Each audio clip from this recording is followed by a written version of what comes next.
Hello dear students, in this video we will discuss indefinite integration part 11. In this video we will study indefinite integration using partial fractions. So in previous video we have studied partial fractions case number 1. In this lecture we also discuss partial fractions case number 2, case number 3 and others. So we repeat case number first in partial fractions. Case number first क्या था partial fractions का, मैं आपको repeat कर देता हूं कि पहले तो आपको बताया गया था कि when power of numerator always less than power of denominator, ये आपको बताया गया था। अगर ऐसा केस है तो आप पार्शियल फ्रैक्शंस करेंगे, ठीक है। अगर नहीं है, अगर बाय द वे इक्वल है तो आप डिवाइड करके उसको पावर को, डिनोमिनेटर की पावर को ग्रेटर बनाओगे, ठीक है। लेकिन पार्शियल फ्रैक्शंस करने का एक यही है कि power of numerator less than होना चाहिए पावर ऑफ डिनोमिनेटर से।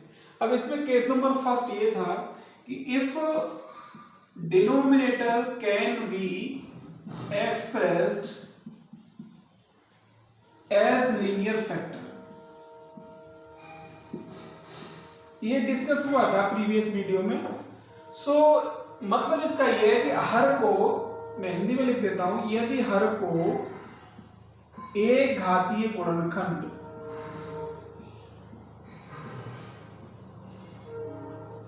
के रूप में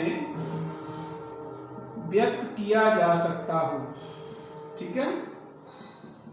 इस केस की स्टडी हमने करी थी प्रीवियस वीडियो में। क्या था, जैसे लाइक दैट कहीं पे सपोज करो एग्जांपल के तौर पे 2x upon x square plus 4x plus 3।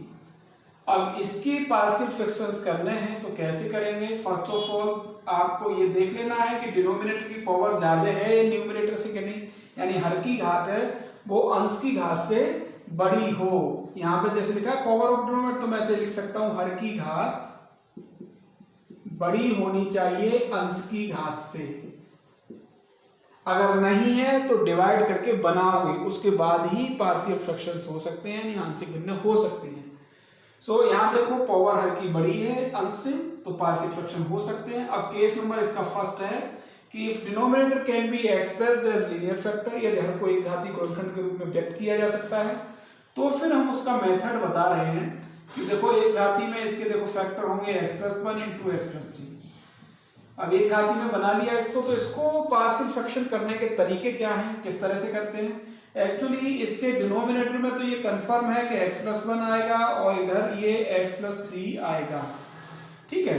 But numerator का हमें नहीं पता होता है, तो न्यूमरेटर हम इसमें मानते हैं जैसे a और b, और यहां लगा दिया प्लस, ठीक है। अब a और b की जो हमें वैल्यू मिलेगी कंपैरिजन से, पहले तो एलसीएम लेंगे फिर कंपैरिजन करेंगे, और कंपैरिजन करने के बाद a और b में इक्वेशन मिलेंगी, इक्वेशन सॉल्व करके जो भी a और b की वैल्यू आई यहां पुट कर देंगे, तो ये पार्शियल फ्रैक्शंस हो जाएंगे, ठीक है। चलो इसको देख लेते हैं एक बार कि हमने क्या बताया। 2x upon x+1 into x+3, LCM लिया तो a into x+3 plus b into x+1 upon x+1 into x+3, ठीक है। सो यहां से ये कैंसिल हो जाएगा। कैंसिल होने के बाद आपको रिलेशन मिल गया 2x is equal to a into x+3 plus b into x+1। अब मैंने प्रीवियस वीडियो में आपको ये कहा था कि आप यहां से मल्टीप्लाई करेंगे तो x का कोफिशिएंट जैसे a प्लस बी आएगा इधर RHS में, यह x का कोफिशिएंट 2 है इसमें, फिर आएगा 3a प्लस b, इधर कांस्टेंट और इधर कांस्टेंट है 0। So 3a plus b is equal to 0 and a plus b is equal to 2। इनको आप सिंप्लीफाई करोगे, a और b की वैल्यू आ जाएगी, a और b की वैल्यू जो आएगी वो यहाँ पुट कर दोगे, ये पार्शियल फ्रैक्शंस हो जाएंगे, ओके। अब मैं बात कर रहा हूँ इसी केस में एक दूसरे मेथड की, कि एक शॉर्ट मेथड है जिसमें हमें इक्वेशन सॉल्व नहीं करने पड़ेंगे, हम एक या दो लाइन में ही आंसर पता कर लेंगे कि इसमें a और b की वैल्यू क्या होगी। सो इस शॉर्ट मेथड की बात कर रहा हूं मैं। यहां तक तो आपको करना ही पड़ेगा, चाहे आप इक्वेशन बनाओ और चाहे आप इस शॉर्ट मेथड से करो, ठीक है। लेकिन ये जो मेथड मैं बता रहा हूं वो केवल उसी के लिए है, केस नंबर 1 के लिए, कि एक तो आप इक्वेशन बनाओ, ठीक है। मैं इक्वेशन बना के भी आपको एक बार दिखा देता हूं कि a plus b into x plus 3a plus b that is 2x plus 0। So equation हो गया। अगर कंपैरिजन करूंगा तो x का कोफिशिएंट यहाँ a प्लस बी है, यहाँ 2 है। So a plus b is equal to 2, equation number 1, and 3a plus b that is 0, equation number 2। अब इनको सॉल्व करेंगे आप, तो यहां से वैल्यू क्या बनेगी, अगर मैं 2 से 1 को सब्ट्रैक्ट कर दूं तो 3a minus a 2a and 0 minus 2 that is minus 2। So a की वैल्यू आपके पास होगी -1, a की वैल्यू -1 है, सो b की वैल्यू हो जाएगी आपकी 3। इस तरह से ये वैल्यू आ गई ये इक्वेशन सॉल्व करने के बाद। अब मैं इसका शॉर्ट मेथड बता देता हूं कि आप यहां तक आ गए, ठीक है। अब मैं शॉर्ट मेथड की बात कर रहा हूं कि इक्वेशन आपको सॉल्व नहीं करने पड़ेंगे, लेकिन ये मेथड केवल किस में अप्लाई होगा, कि केवल इस वाले केस में, कि यदि हर को एक घातीय गुणनखंड के रूप में व्यक्त किया जा सकता हो, यानी if denominator can be expressed as linear factor, केवल इसी में अप्लाई आप कर सकते हैं और किसी मेथड में नहीं कर पाएंगे। सो क्या है ये, देखो एक्चुअली आपको मिला 2x is equal to a into x plus 3 plus b into x plus 1, ये आपको यहां मिला, ठीक। अब यहाँ पे आप मेथड ये लगाइए, जैसे आपको a की वैल्यू निकालनी है तो b आपको खत्म करना पड़ेगा। तो ये खत्म कब हो जाएगा, जब x की वैल्यू यहाँ पे इस फैक्टर को 0 कर दें। सो आप करिए put x plus 1 is equal to 0। So x की वैल्यू हो गई -1। अब ये -1 यहाँ पुट करोगे तो 2 इंटू -1, अब a इंटू -1 यहाँ लगाओगे -1 प्लस 3, सो दैट इज 2, और ये आपका 0 हो जाएगा। सो इस तरह से a की वैल्यू हो जाएगी -1। यहाँ a की वैल्यू -1 आई है आफ्टर सॉल्विंग द इक्वेशंस, यानी इक्वेशंस को सॉल्व करने के बाद आपने a और b की वैल्यू बताई, यहाँ इक्वेशन बनाने की जरूरत नहीं पड़ी। अब आपको b की वैल्यू निकालनी है तो इस वाले फैक्टर को 0 कर दीजिए। So again put x plus 3 is equal to 0।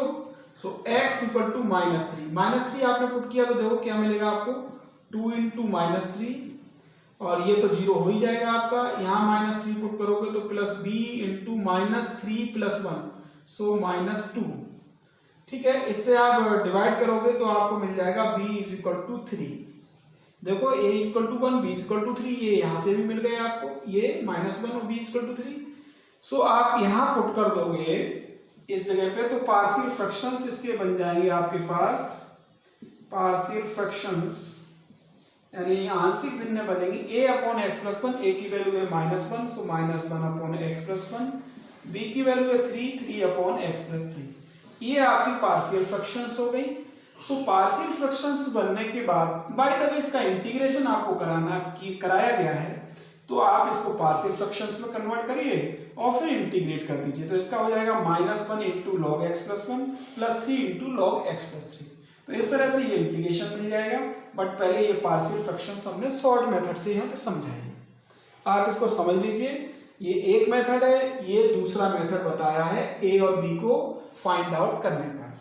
अब ये मेथड काम करेगा जब आपके पास 2 से ज्यादा फैक्टर बन रहे हो, 2 से ज्यादा पार्शियल फ्रैक्शंस हैं, तो फिर ये मेथड बड़ा काम का है। क्योंकि यहाँ पे जैसे मैंने कल लिया था क्वेश्चन जिसमें 3 फैक्टर्स थे, तो a b c माना था, तो a b c में 3 इक्वेशंस मिले, उन 3 इक्वेशंस को मैंने सॉल्व किया, a b c की वैल्यू निकाली। लेकिन ये जो मेथड्स है ये बहुत काम का रहेगा कि जब आपके पास 3 या 4 हो तो आप एक एक फैक्टर को 0 करते चले आइए, आपको a b c d की वैल्यू निकलती चली जाएगी, आपके पार्शियल फ्रैक्शंस मिल जाएंगे। ओके, एक क्वेश्चन और मैं इसी मेथड से करके दिखाता हूं आपको। सो आप और चेक कर लीजिए इसको।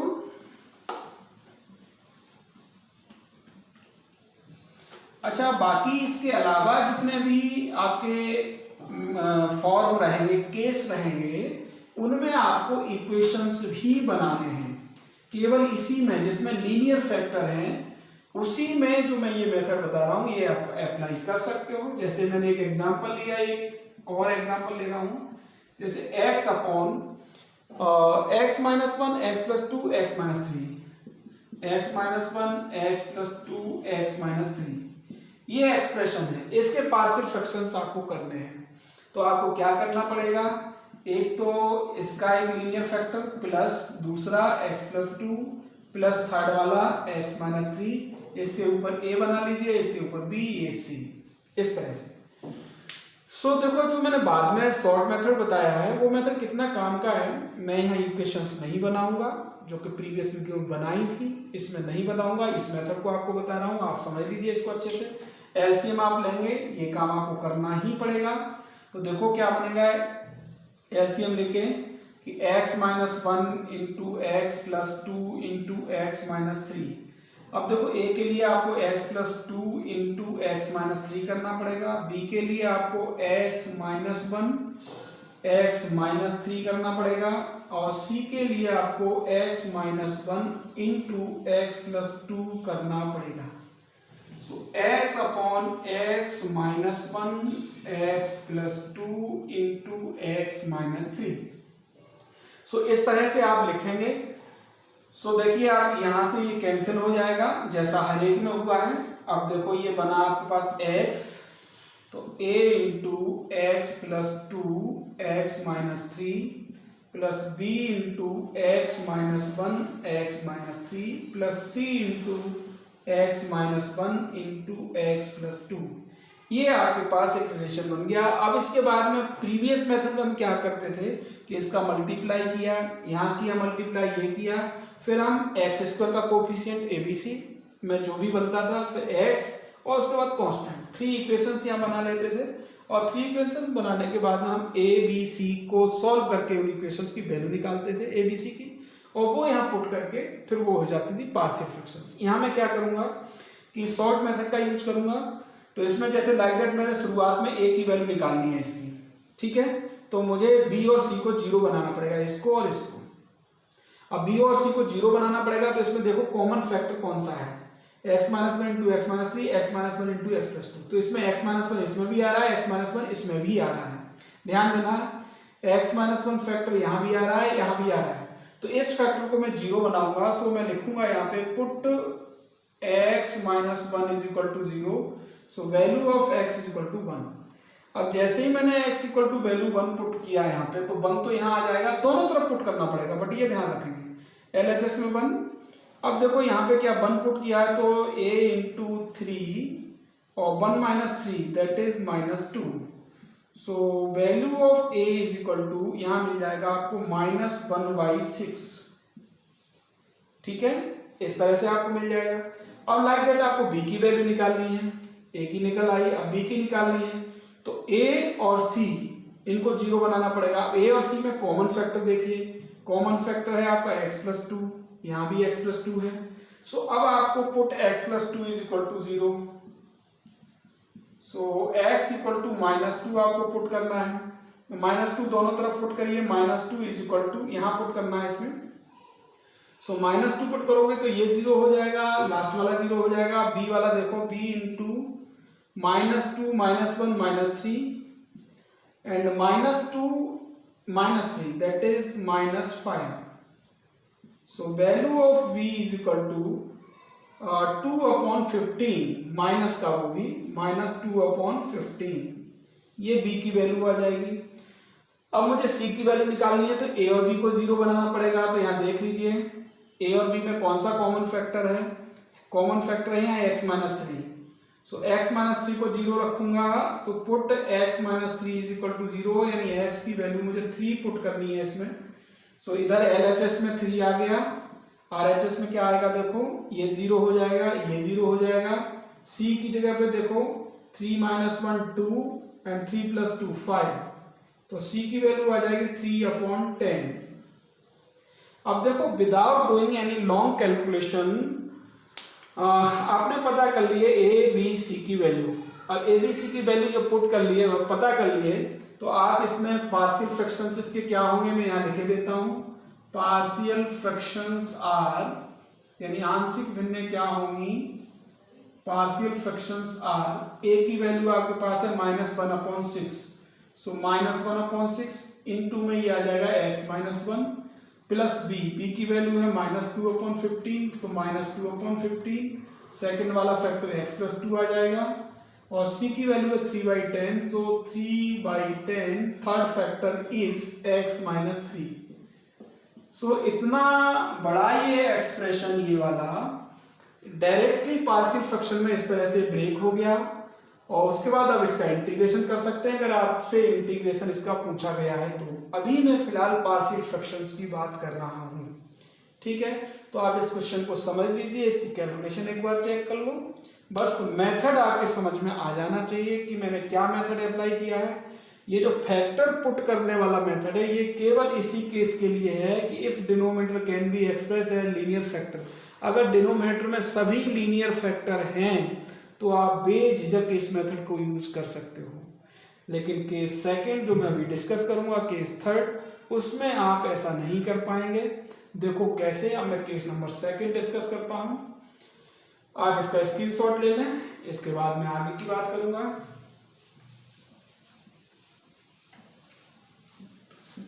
देखो ये केस जो है ना, power of numerator less than power of denominator, यानी हर की घात है वो अंश की घात से बड़ी होनी चाहिए, ये तो हर एक में लगेगा, क्योंकि पार्शियल फ्रैक्शन तभी कर पाओगे जब ऐसा होगा। तो ये तो सभी के लिए है, इसको तो आप दिमाग में रखो। बट इसी के अंडर में केस फर्स्ट डिस्कस कर लिया, अब केस सेकंड की बात करेंगे। सो इसको भी मिटा देता हूं मैं, ओके। अब केस नंबर 2, केस नंबर 2 ये है, इफ लीनियर फैक्टर, या मैं कहूं कि in denominator repetition of linear factor, ठीक है, कि डिनोमिनेटर में रिपीटेशन अगर हो तो फिर हम उसको कैसे पार्शियल फ्रैक्शन करेंगे। एक एग्जांपल देख लेते हैं इसका, इस केस का। इसमें लाइक दैट, जैसे ये लिखा है 2x अपॉन x-1 का होल स्क्वायर इंटू x+2, इसके आपसे कहा पार्शियल फ्रैक्शंस करो। तो देखो यहाँ पे लीनियर फैक्टर है, इसका रिपीटेशन हो रहा है, पावर लग गई तो ये क्या हो गया, रिपीटेशन हो गया। अब रिपीटेशन वाले केस में क्या करते हैं, बहुत ध्यान से समझने की जरूरत है कि आपके पास इस केस में, क्योंकि यहाँ 3 फैक्टर्स हो गए लेकिन रिपीटेशन इसका हो रहा है, तो आपको इसको चलना ऐसे पड़ेगा कि x-1 की 1 पावर, फिर प्लस दूसरे में x-1 की 2 पावर, यानी 1 पावर से शुरुआत करोगे, 1 पावर 2 पावर। अब इसकी हमें नहीं मालूम a, और इसको आप b कंसीडर कर लोगे, और प्लस c अपॉन x+2, यानी कंसीडर करने का जो तरीका होगा वो इस तरह से होगा कि अगर आपके लीनियर फैक्टर की रिपीटेशन है तो उस लीनियर फैक्टर को 1 पावर से शुरू करोगे, जैसे मैंने किया a upon x minus 1 power, फिर जितनी पावर है, यहाँ 2 है तो 2 टाइम्स, और 3 है तो मैं, अगर यहाँ पे बाय द वे 3 पावर होती तो मैं x-1 की पावर 1, x-1 की पावर 2, x-1 की पावर 3 इस तरह से लिखता। फिर ये इसके बाद में ये फैक्टर लिखता, यहाँ 2 पावर है तो मैंने 1 2 यहाँ पर लिखा, ठीक है। अब इसमें शॉर्ट मेथड अप्लाई नहीं होगा, बाकायदा आप एलसीएम लेंगे, एलसीएम लेने के बाद फिर इक्वेशन बनाएंगे, जैसे प्रीवियस वीडियो में हमने किया है। इक्वेशन बनाने के बाद आप ए बी सी की वैल्यू निकालेंगे सॉल्व करके, फिर यहाँ पुट करोगे, तब आपके ये पार्शियल फ्रैक्शंस होंगे। सो देख लीजिए इसमें एक बात कि हमने एलसीएम लिया तो x-1 का स्क्वायर इंटू x+2। अब यहाँ देखो क्या आएगा, a के इंटू में x-1 से डिवाइड किया तो x-1 इंटू x+2। अब b की बात करूंगा तो x+2 आएगा, और प्लस c की बात करूंगा तो x-1 का होल स्क्वायर आएगा। एलसीएम हो गया ये 2x अपॉन x-1 का whole square x+2, this is cancels out, cancel हो गया। अब आपको इक्वेशन बनाना है तो पूरा आपको डिटेल में लिखना पड़ेगा, जैसे इसका मल्टीप्लाई करके लिख लिया, सो इसका आएगा x² प्लस x-2, ठीक है।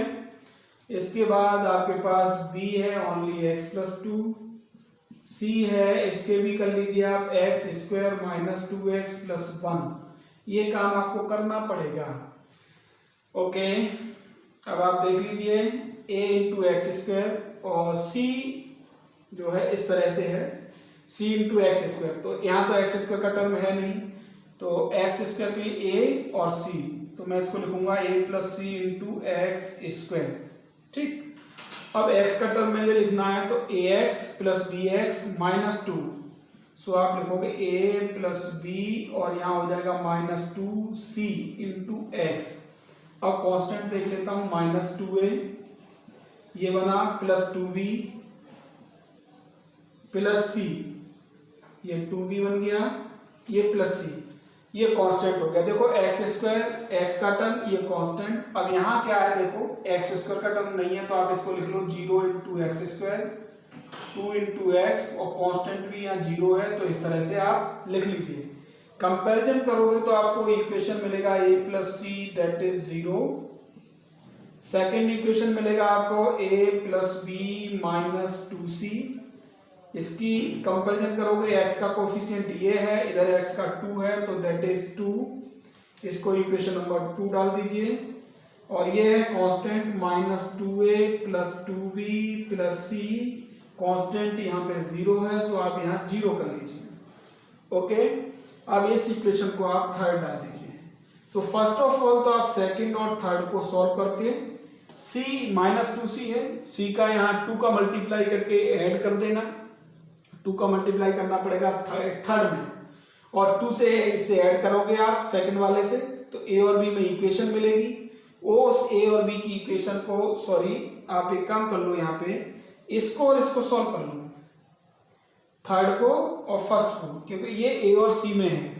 ठीक है, तो a और c में है तो हमारे पास जो ऑप्शन है वो ये कि अगर मैं यहाँ से a और c को इसके साथ में सिंप्लीफाई करता हूँ तो c कैंसिल हो जाएगा यहाँ से, और मीन्स ये है कि थर्ड से मैं इसको सब्ट्रैक्शन दे दूँ।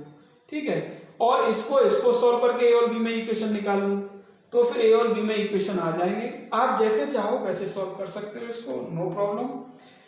आप तो या तो a और c में इक्वेशन कन्वर्ट कर लीजिए, या प्रीवियस वीडियो में जैसे बताया था कि c आप हटाइए, पहले इससे हटाइए फिर दूसरे इक्वेशन से हटाइए, फिर a और b में इक्वेशन आ जाएंगे, उनको सॉल्व कर लीजिए।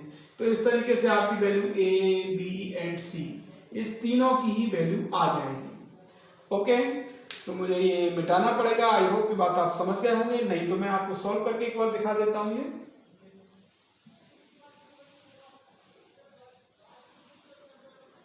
ओके, जैसे हमारे पास इक्वेशन है, एक तो a plus c that is 0, equation first थी है। सेकंड है हमारे पास a plus b minus 2c that is 2, and third equation है minus 2a plus 2b plus c is equal to 0, इस तरह से। अब मुझे क्या करना है, अगर मैं इस इक्वेशन को ले लूं यहां से और फर्स्ट को, तो थर्ड माइनस फर्स्ट कर देता हूं एक बार, थर्ड माइनस फर्स्ट इस तरह का इक्वेशन कर देता हूं।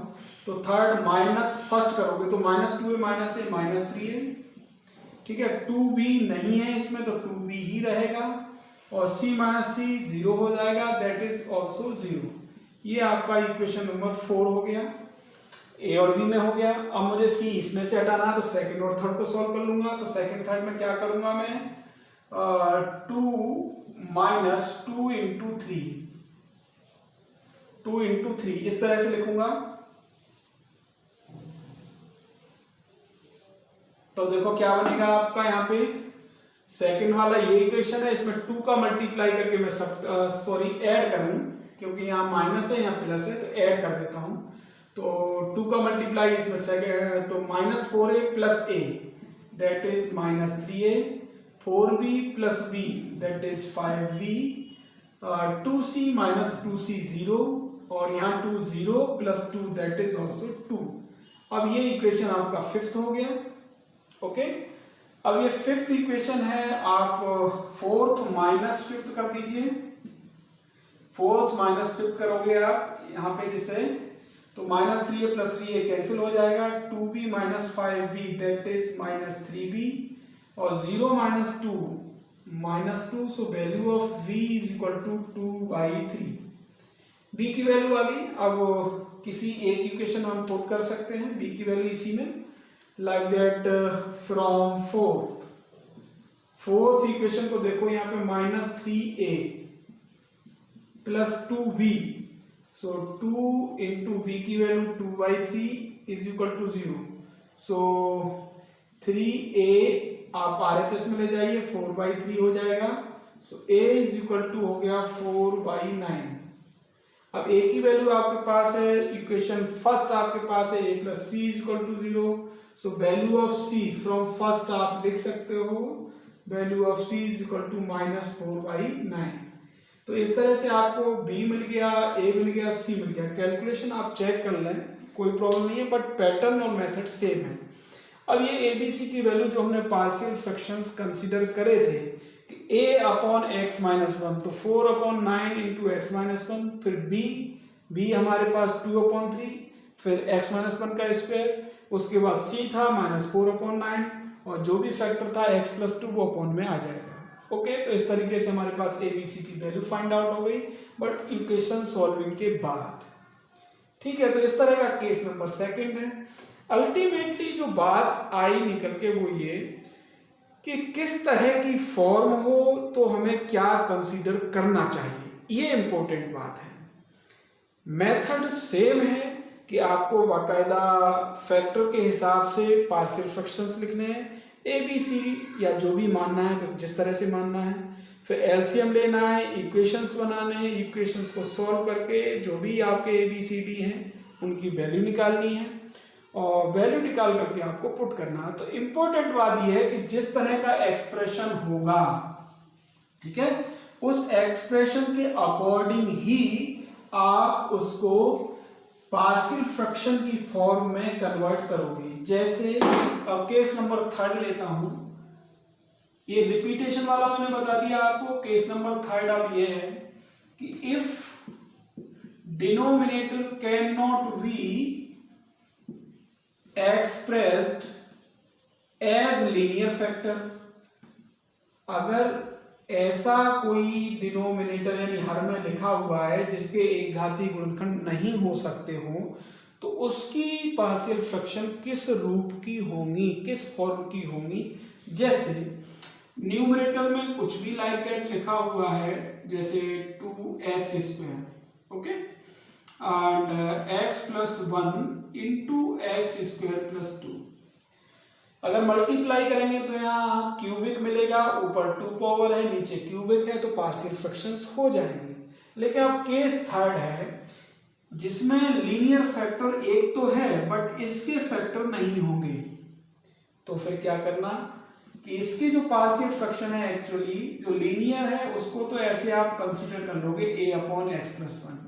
फिर सेकंड फैक्टर है आपका x² प्लस 2, ये है क्वाड्रेटिक जिसके लीनियर फैक्टर नहीं हो सकते।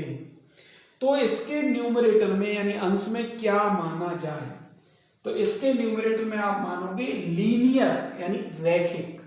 इसका मतलब है a तो मान चुके हैं, तो bx प्लस c। अगर नीचे क्वाड्रेटिक ऐसा है जिसके फैक्टर नहीं हो सकते, तो उसके न्यूमरेटर में मतलब उसके अंश में आपको एक घातीय व्यंजक या लीनियर एक्सप्रेशन कंसीडर करना पड़ेगा। इस बात को ध्यान देंगे, ठीक है। अगर यहाँ लीनियर है तो यहाँ कांस्टेंट मान लेंगे कोई, जैसे लाइक दैट a। अगर क्वाड्रेटिक है जिसके फैक्टर नहीं हो सकते, तो इसके न्यूमरेटर में अपन मानेंगे लीनियर, मतलब b इंटू एक्स प्लस सी, मतलब x का टर्म, यहाँ कोई भी कांस्टेंट, यहाँ कोई भी कांस्टेंट, कोई फर्क नहीं पड़ता, मैंने b और c मान लिए हैं।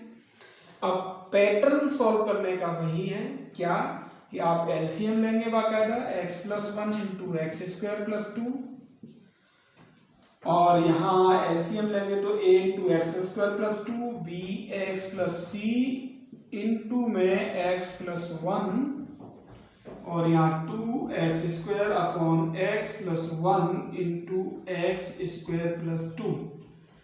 सो ये कैंसिल हो जाएगा, और 2x² यहाँ मल्टीप्लाई करके ए एक्स स्क्वायर प्लस 2a, यहाँ मल्टीप्लाई करोगे तो that is b x square, फिर आएगा b x plus c x, so b plus c into x, फिर c का 1 से मल्टीप्लाई होगा दैट इज c, इस तरह से आएगा। सो एक्स स्क्वायर का कोफिशिएंट एक तो ये है a plus b into x square, अब x का टर्म ये है b plus c into x, फिर कांस्टेंट 2a प्लस सी, अब यहाँ है 2x स्क्वायर ओनली, x का टर्म नहीं है मतलब 0 इंटू एक्स है, फिर कांस्टेंट भी नहीं है तो कांस्टेंट भी 0 है, कंपैरिजन करोगे तो a plus b that is 2, क्योंकि यहाँ एक्स स्क्वायर का कोफिशिएंट a प्लस बी, यहाँ एक्स स्क्वायर का 2, फिर b प्लस सी एक्स का कोफिशिएंट है यहाँ, तो b प्लस सी LHS में x का कोफिशिएंट 0, और इसके बाद कांस्टेंट 2a प्लस सी, यहाँ constant 0, so 2a plus c that is 0। अब ये 3 इक्वेशन बन गए। अब इसमें आप थर्ड माइनस 2 कर दीजिए, थर्ड माइनस टू करोगे तो 2a माइनस बी आ जाएगा, c minus c 0 that is also 0, इसको आप फोर्थ नंबर डाल दीजिए। अब आप फर्स्ट और फोर्थ को सॉल्व कीजिए, तो फर्स्ट में प्लस बी है, इसमें माइनस बी है, दोनों को ऐड कर दीजिए, फर्स्ट प्लस फोर्थ, तो फर्स्ट a और 2a 3a, minus b plus b cancel हो जाएगा, 2 plus 0 that is 2, so value of a is equal to 2/3, इस तरह से। अब a की वैल्यू ये आ गई, तो फिर फ्रॉम फर्स्ट से b की वैल्यू आप निकाल सकते हो। From first a plus b is equal to 2, a plus b is equal to 2, a की वैल्यू आपके पास है, so v is equal to 2 minus a की वैल्यू आ गई 2/3, 3 इंटू 2 6 माइनस 2 4/3, ये a और b दोनों की वैल्यू आ गई आपके पास। अब चाहिए आपको c, so b plus c is equal to 0, अगर b plus c is equal to 0 है तो c की वैल्यू यहां से कितनी आ जाएगी, -4/3। अब आपके पार्शियल फ्रैक्शंस क्या होंगे, मैं यहाँ नोट कर देता हूं, यहाँ पे इस जगह पर पार्शियल फ्रैक्शंस आर, आंशिक भिन्न इसकी क्या बनी, हमने क्या माना था, तो वो फर्स्ट टर्म में a/x प्लस 1, तो a तो आपका आ गया यहाँ पे 2/3, सो 2/3 x प्लस 1, ठीक है। अब प्लस, अब bx प्लस c, b की वैल्यू आपके पास आई 4/3, तो 4/3x, c की वैल्यू आई -4/3 अपॉन x स्क्वायर प्लस 2। कहने का मतलब अगर मैं यहां लिखूं फ्रैक्शंस, पार्शियल फ्रैक्शंस को, तो देखो 2/3x प्लस 1, अब यहां देखो 4/3 को अगर मैं कॉमन ले लूं यहाँ पे 4/3, तो ऊपर हो जाएगा x माइनस 1 और नीचे हो जाएगा x square plus 2।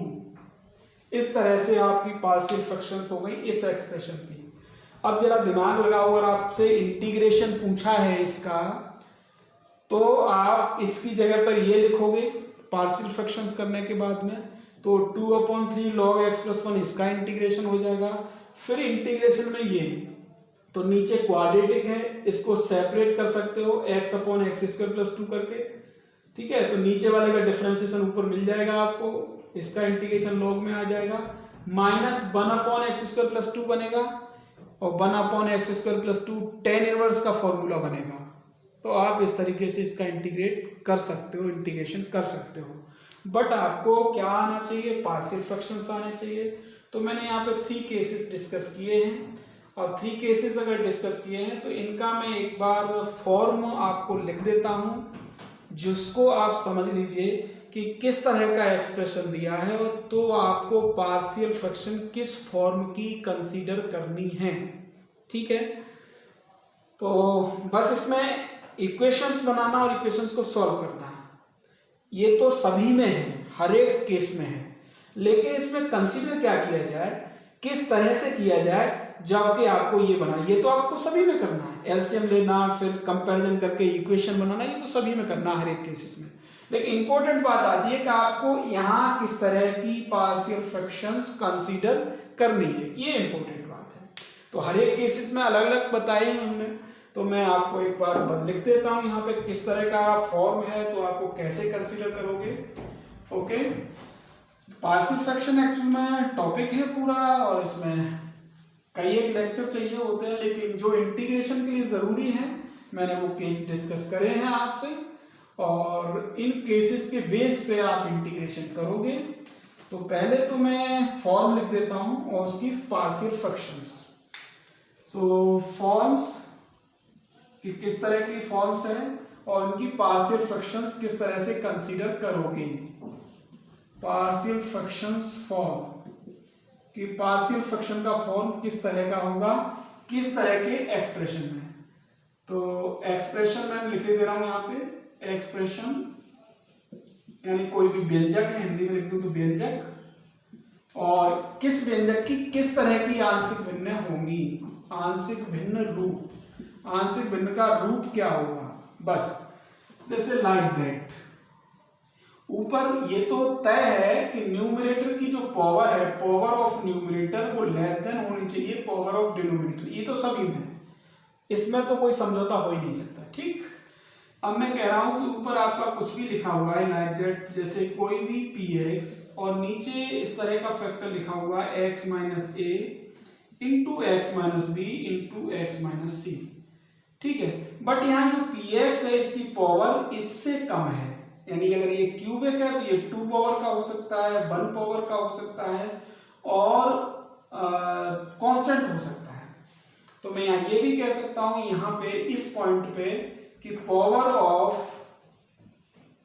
px less than equal to यानी 3 भी रहने दो, जैसे मैं कह सकता हूं इसकी पावर है वो 1 हो सकती, 0 हो सकती है, 1 हो सकती है, 2 हो सकती है, इससे कम होनी चाहिए। ठीक है, तो इसलिए मैंने px लिख दिया है। अब इसका फॉर्म क्या होगा वो समझ लीजिए कि लीनियर फैक्टर है, तो आपको मानना पड़ेगा इसको a upon x minus a plus b upon x minus b plus c upon x minus c. इस तरह का फॉर्म आपको कंसीडर करना पड़ेगा पार्शियल फ्रैक्शन करने के लिए। ठीक है, सेकंड इसी तरह से px, अब सेकंड ये है किसी भी लीनियर का अगर रिपीटेशन है like that x minus A square है और फिर कोई दूसरा फैक्टर है, तो आपको क्या करना है, आपको a upon x minus a और फिर इसकी second power plus b upon x minus a का स्क्वायर, फिर c upon x minus b. इसमें क्या हो रहा है, रिपीटेशन हो रहा है। सेकंड केस इसका बताया था हमने। तो आपको जब इस तरह का कोई फॉर्म मिले तो आपको इस तरह से कंसीडर करना है। ठीक है, और थर्ड केस ये है कि कोई भी पॉलिनोमियल है, ऊपर चाहे कांस्टेंट हो, चाहे 1 पावर का हो, चाहे 2 हो, बट डिनोमिनेटर से कम होना चाहिए। और नीचे वाला केस है जिसको मैं ले रहा हूं कि जैसे लाइक दैट x माइनस ए है, एक दूसरा ऐसा है जिसके फैक्टर नहीं हो सकते, x minus a into x square plus b. तो जो लीनियर है ये इसके ऊपर न्यूमरेटर में तो a मानेंगे आप, प्लस इस सेकंड वाले के साथ में एक्स स्क्वायर प्लस बी है, तो इसके लिए फिर लीनियर यानी बी एक्स प्लस सी, इस तरह का फॉर्म मानेंगे। ठीक है ना, तो इस तरह से फॉर्म आपको कंसीडर करनी पड़ेगी। और बाय द वे अगर एक और क्वाड्रेटिक ऐसा है जिसके फैक्टर नहीं हो सकते, तो आपको dx प्लस ई मानना पड़ेगा। लाइक दैट जैसे कोई भी इस तरह का है कि x माइनस ए एक्स माइनस बी, फिर दे दिया x square plus c x square plus D, तो आपको क्या मानना पड़ेगा, जो लीनियर है उसके ऊपर तो a यानी कांस्टेंट कोई भी, फिर b upon x minus b, फिर अब ये आ गया एक्स स्क्वायर प्लस सी, इसके फैक्टर नहीं हो सकते तो मुझे लीनियर मानना पड़ेगा एक्स स्क्वायर प्लस सी, तो मैं इसमें मानूंगा c यहाँ पे है डी एक्स प्लस ई करके। अब d और है यहाँ पे, सॉरी d मैंने ले लिया है तो मैं मान लेता हूं यहाँ ई एक्स प्लस एफ करके, फिर ये सेकंड है एक्स स्क्वायर प्लस डी, तो अब मैं मान लूंगा जी एक्स प्लस ई करके, ई तो ले लिया मैंने एच करके, gx प्लस एच, मतलब क्वाड्रेटिक जिसके फैक्टर नहीं होंगे उसके ऊपर न्यूमरेटर में आपको लीनियर एक्सप्रेशन मानना पड़ेगा, मतलब एक घातीय व्यंजक मानना पड़ेगा। तो ये इस तरह के फॉर्म है पार्शियल फ्रैक्शंस के, आप इनको नोट कर लेंगे, समझ लेंगे, स्क्रीनशॉट ले लीजिएगा। अब मैं आपसे क्वेश्चन इंटीग्रेशन के करूंगा यूजिंग पार्शियल फ्रैक्शंस, ठीक है। और एक और इंपॉर्टेंट बात है कि अगर बाय द वे आपके पास सपोज करो कुछ इस तरह से लिखा हुआ है x square upon x square plus a into x square plus b, इस तरह का है, तो फिर क्या करोगे आप? देखो यहां भी वही पावर है और यहाँ फैक्टर भी वही पावर के हैं, तो आप इसको लीनियर फैक्टर की तरह लिख सकते हो, जैसे लेट एक्स स्क्वायर कुछ भी मान करके, जैसे by upon by plus a and by plus b, इस तरह से। और फिर आप इसकी पार्शियल फ्रैक्शन कंसीडर कर लोगे a upon a by plus a और plus b upon by plus b. फिर इसको सिंप्लीफाई करके ए एंड बी इसकी वैल्यू निकालोगे, ए और बी की वैल्यू जब आ जाएगी तो बना जो भी वैल्यू आएगी उसको यहां लगाओगे, इसको यहां लगाओगे, लगाने के बाद फिर बाई की जगह एक्स स्क्वायर लगा दोगे, तो ये पार्शियल फ्रैक्शंस हो जाएंगे। लेकिन ये है तभी जब सभी में एक ही टर्म हो, एक्स स्क्वायर का ही टर्म है तो आपने इस एक्स स्क्वायर के टर्म को क्या मान लिया, कोई अदर वेरिएबल, यानी लीनियर की तरह, एक घाती की तरह, ऐसे मान करके फिर इसके पार्शियल फ्रैक्शंस कर लिए, ठीक है। तो इस तरह से आप कर सकते हो। चलो मैं क्वेश्चन लेता हूं, आप इनको एक बार स्क्रीनशॉट ले लीजिए, समझ लीजिए। ओके,